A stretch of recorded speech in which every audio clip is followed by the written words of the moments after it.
Nadagdagan pa ang mga naaresto dahil sa pagbebenta ng paputok online. May paalala naman ng mga otoridad kaugnay sa tamang pagbabiyahe ng paputok para iwas disgrasya.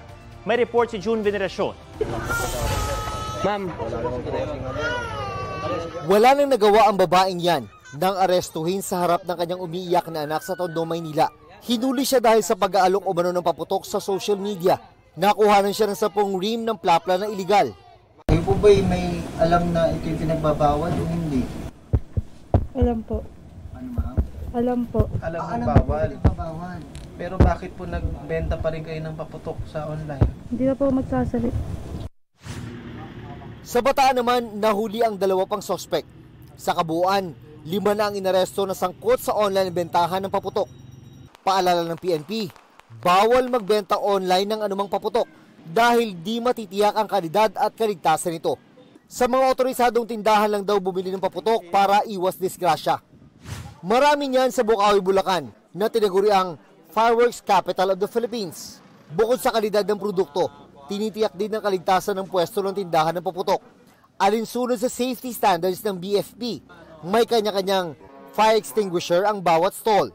May mga drum din ng tubig at buhangin at nakaantabay ang mga fire truck, ambulansya at mga bombero.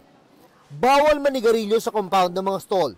May mga otoridad din doon na nagpapaalala kung paano ang tamang pagbiyahe ng mga paputok.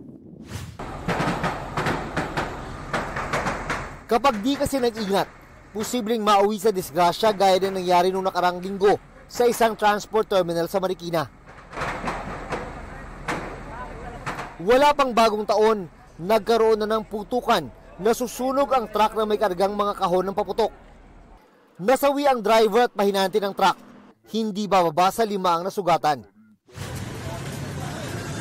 Noong 2018, nasunog naman ang isang tricycle sa Bukawi, Bulacan matapos kumiskis, mainitan at pumutok ang mga karga nitong kwitis. Ingatan lang yung pagtransport na hindi mahulog or nasa labas, mainitan or mabasa. Lalo na yung mga maulanan, yun ang mga nagkukos ng spark pag natuyo, kusang puputok mga yan. June Veneracion, nagbabalita para sa GMA Integrated News.